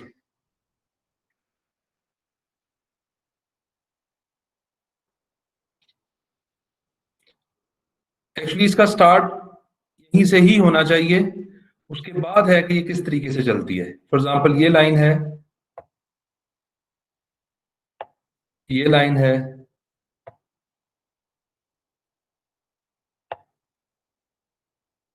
या कोई भी और थर्ड लाइन है,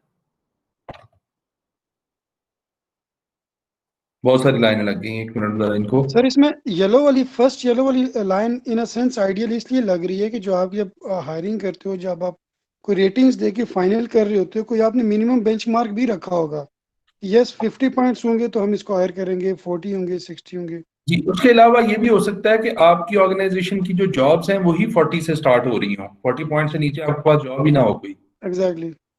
ये वो कई पॉसिबिलिटीज हो सकती है। सर ये भी हो सकता है ना सर, उसकी जो बार्गेनिंग पावर है वो basically place to place change हो रही होती है कि मार्केट में अगर आप ये ट्रेंड इस्लामाबाद का लेते हैं तो ये वाली लाइन है, अगर वही चीज आप ग्वादर में करना चाह रहे हैं तो बार्गेनिंग पावर होगी तो मिनिमम ये लाइन और मैक्सिमम ऊपर जा सकती है सर। बिल्कुल बिल्कुल हो सकता है, डेफिनेटली हो सकता है, because different organisation, different context, different places पे ये लाइन फर्क हो सकती है। सर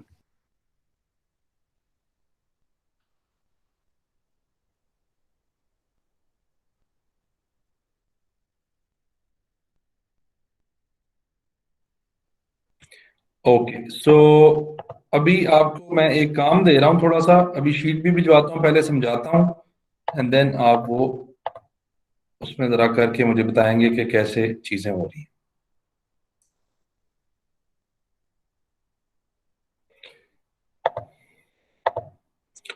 ये देख रहे हैं, ये हमने कहां से लिया है? ये डेटा सेम मैंने इधर कॉपी किया हुआ है नीचे जगहों पे, तो इससे परेशान नहीं होना। This is the same data, मैंने इसलिए कॉपी किया है कि आपको जरा असाइनमेंट करते वक्त आसानी होगी। ये मेरे पास मिनिमम, मैक्सिमम एंड एवरेज की लाइंस है। Top management, middle manage, same data is copied. आपने ये करना है, आपने इसको देखना है कि ये हमारे पास जो लोग हैं ये टॉप मैनेजमेंट के हैं, यहां तक इनकी सैलरीज ये हैं।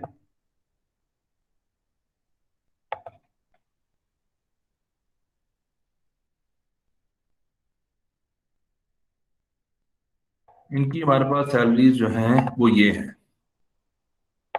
ये वाली।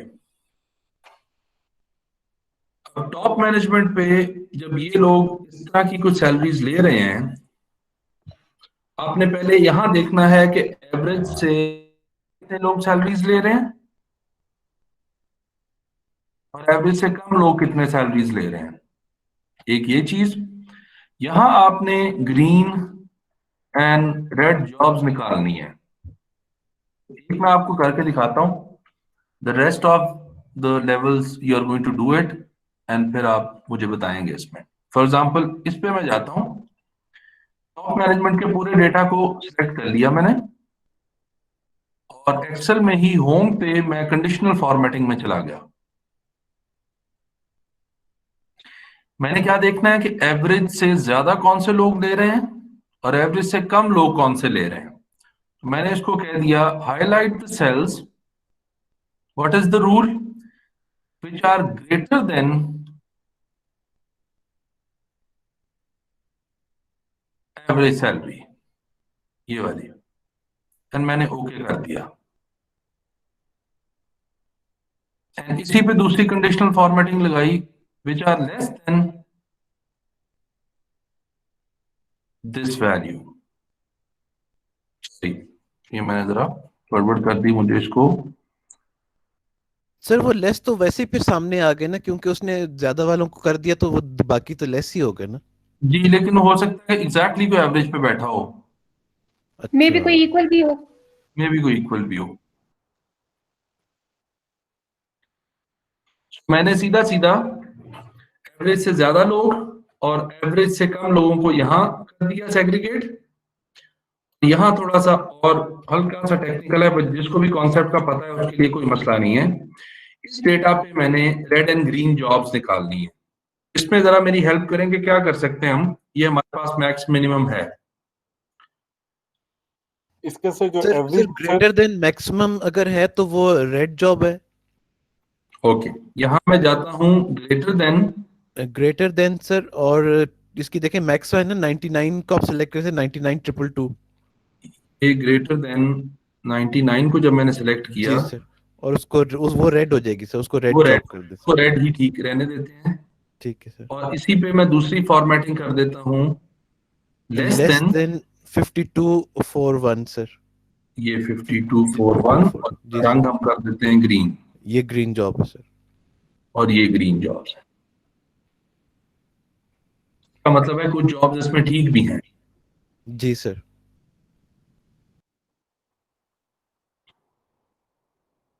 सो ये शीट मैं आपको भिजवा रहा हूँ सारी की सारी दोबारा।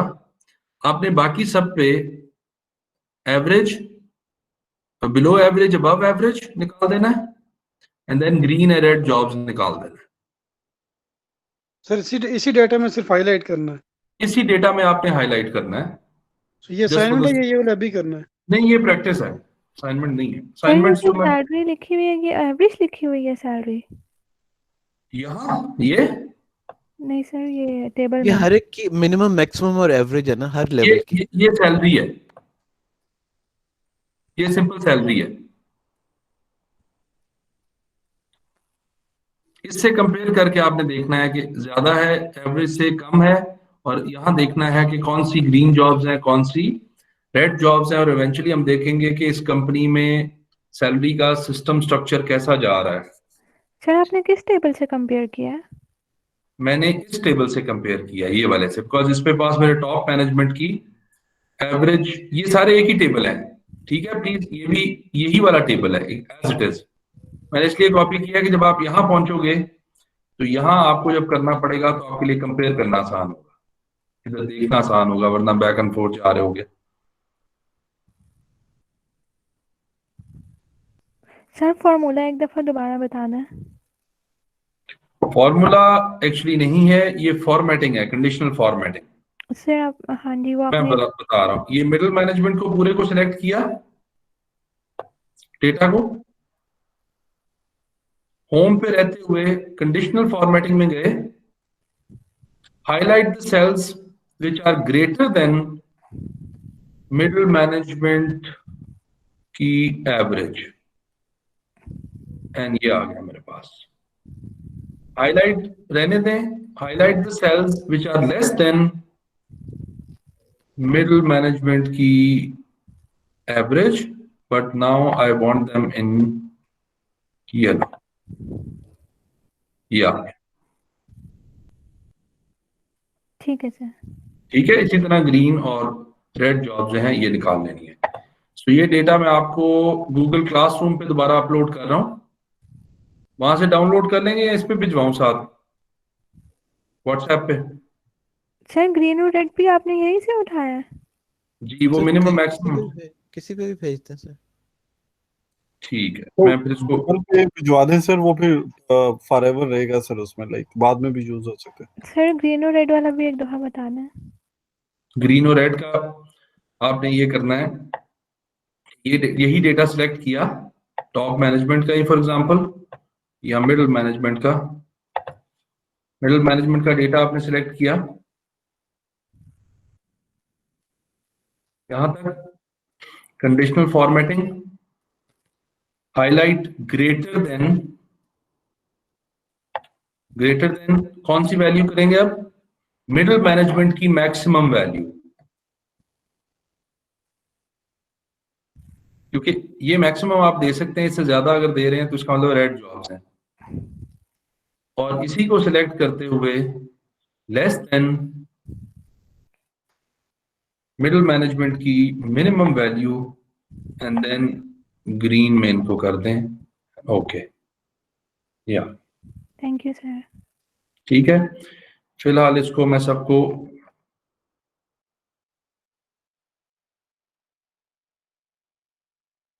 करके भिजवाता हूँ आपको, ताकि गूगल क्लासरूम पे मैं इसको अपलोड कर रहा हूँ, वहां देखें और इसको प्रैक्टिस। सर नजर आ रही है सर? जी अभी शुरू हो रही है, बिल्कुल।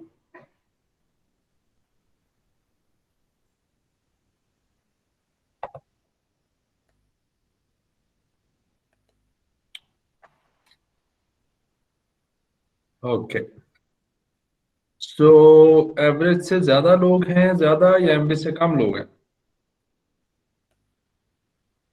सर Below ये जो यहाँ पे सर रेड जो है ये अबव एवरेज शो कर रहा है सर, ठीक है, और येलो में शो कर रहा है बिलो एवरेज सर। ठीक हो गया बिल्कुल। और इस कॉलम में सर वो रेड और ग्रीन जो है वो रेड और ग्रीन ही किए हुए हैं। बिल्कुल सही हो गया, कुछ लोग ठीक हैं। जरा नीचे स्क्रॉल डाउन करें। रेड जॉब्स हैं यहाँ रेड तक जॉब ज्यादा। ज्यादा है सर। हम्म।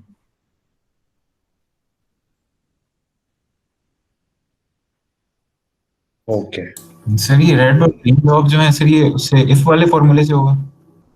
नहीं, कंडीशनल फॉर्मेटिंग वाले से होगा जो अभी मैंने आपको करवाया उसमें। ठीक, राइट। अच्छा सर, इसमें भी हम चेक कर सकते हैं कि एवरेज जो रेड जॉब की पे है वो क्या है और ग्रीन की क्या है सर? उससे हो सकता है सर? बिल्कुल हो सकता है, लेकिन आपको तो अगर इनको एडजस्ट करना है तो सर आप इसको पहले सॉर्ट करेंगे इस डेटा को। Right sir. सॉर्ट करने के बाद जो है वो आप वो कर सकते हैं, उनकी सिंपल एवरेज ले सकते हैं, लेकिन वो डिफरेंट हर लेवल पे फिर करना जरूरी होगा ना। सारी reds are not equal reds. जी बिल्कुल सर, बिल्कुल सर। तो बंद कर दो।